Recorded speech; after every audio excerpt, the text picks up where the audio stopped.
Going on Infosys, the stock up over 6% as we speak on the back of the numbers that they declared earlier this morning.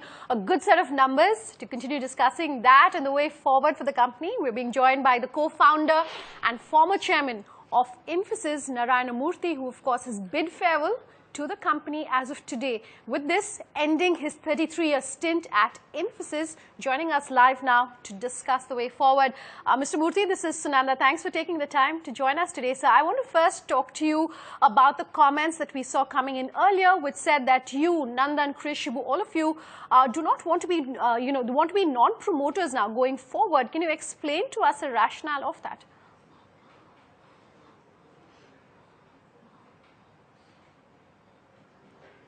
Well, we have all along espoused the cause of modern corporate governance.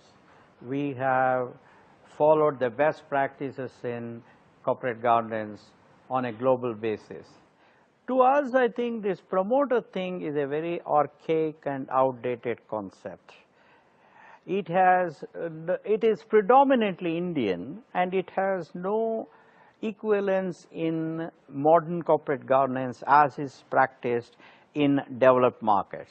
So therefore we said, look, when we are not part of the board, when we are not part of the company, which we have all served with tremendous zeal and enthusiasm, and which we have posted on to extraordinary people, both Mr. K.V. Kamath as well as Dr. Vishal Sikka, are extraordinary people. We said, what is the point in being called promoter, which is an outdated, archaic Indian concept? So therefore, we said, let us become just shareholders. That's the whole idea, nothing else. Sir, but in terms of the timing of that announcement, would you say this was the best time to announce that, given the fact that you have that new management which is just about settling in? You've seen a lot of management changes. There have been some shareholder concerns as far as the buyback goes. Was this the best timing for that?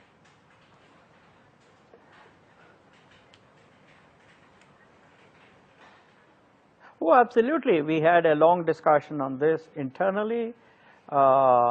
We had a debate, discussion, everything, and everybody blessed it. So, and again, remember, all that we are trying to do is to practice the precepts of the best corporate governance. That's all. So there's nothing, there's nothing that is unusual about it.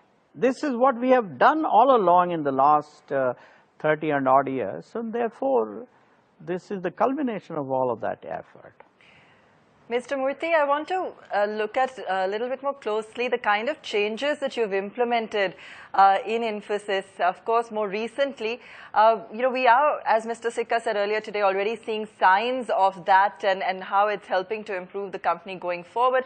But you've also had a vision, sir, and you've actually tried to bring the youth or the next level of management to the forefront this time around.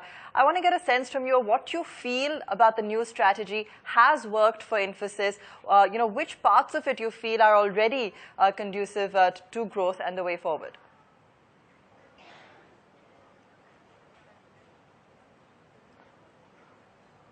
I have a tremendous admiration and respect for Dr. Vishal Sikka.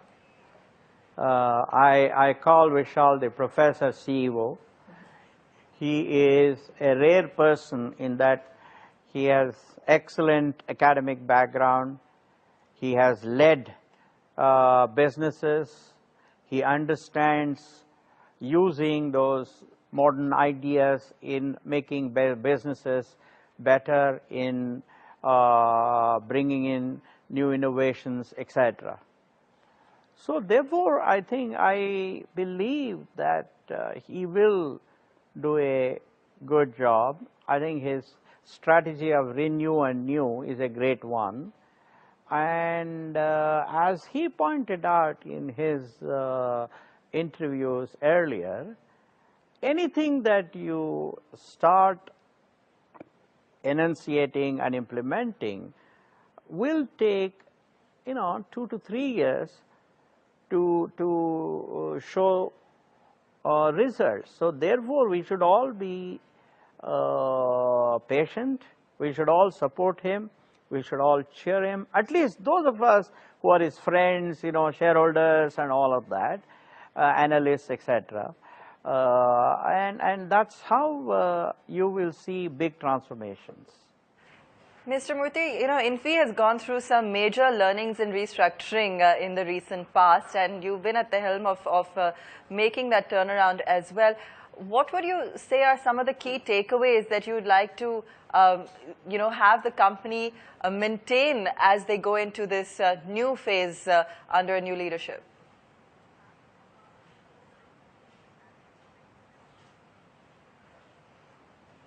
No, I think I have said this at the farewell function. You know, we have to focus on innovation to provide differentiated business value proposition to our clients. We have to be open-minded. We have to embrace meritocracy. We have to embrace fairness, transparency, and accountability. We have to be open to new ideas. We have to focus on speed, innovation, and excellence in execution. We have to focus on creating an environment of fairness and justice. We have to seek respect from our stakeholders. Every action of ours should be towards seeking more and more respect from our stakeholders. I think these are and we have to lead by examples.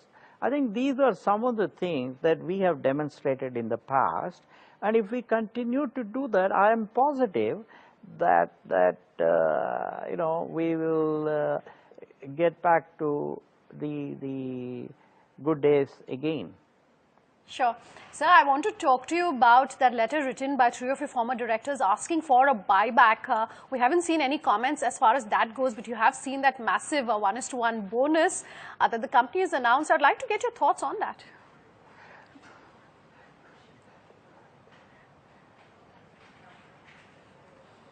No. First of all, as of now, I am just a shareholder.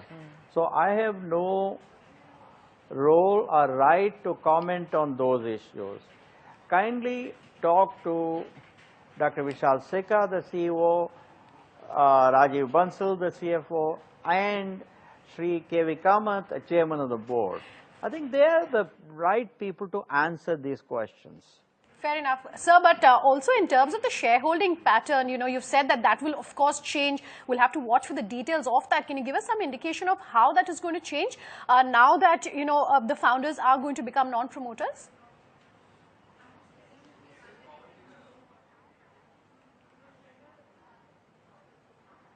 Now, I didn't understand the question at all. Sir, I'd like to understand how the shareholding pattern will possibly change with this move of the founders now becoming non-promoters.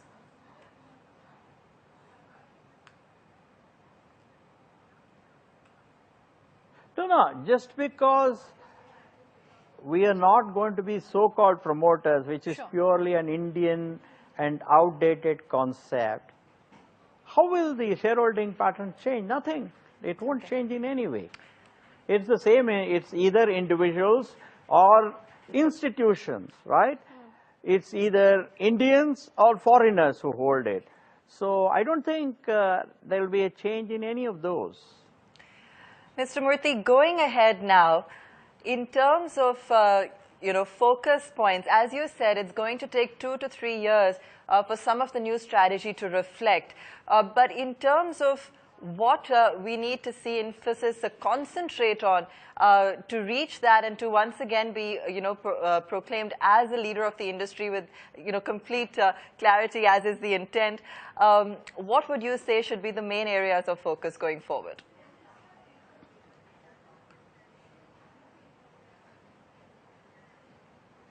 No, again, I think, you know, there are analysts, there's executive management. Oh, but Mr. Murthy, you've handled this company. And of course, there are all these media people. Yeah. So, I mean, you have to talk to analysts.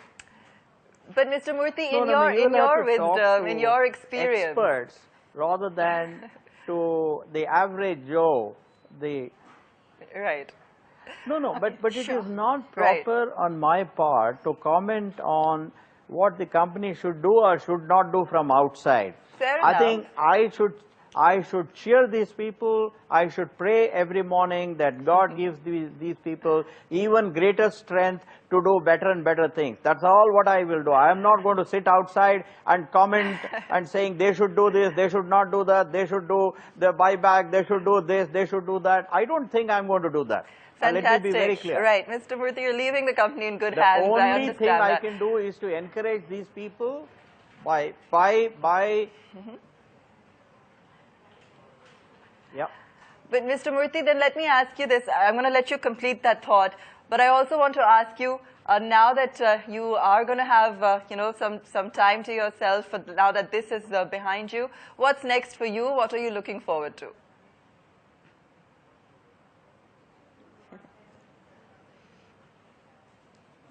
No, I think I have lots of things to do in the sense I am on the board of Rhodes Trust at Oxford. I am on the board of Ford Foundation in New York. I'm on the board of my friend Ted Turner's UN Foundation in New York. You know, I'm connected with Tokyo University. There are lots of things that I have been doing. I'll continue to do them, and hopefully I'll spend a little bit more time with my children and grandchildren. These are things that I have earned, given that I am 69. So I know that these are the things that I will do.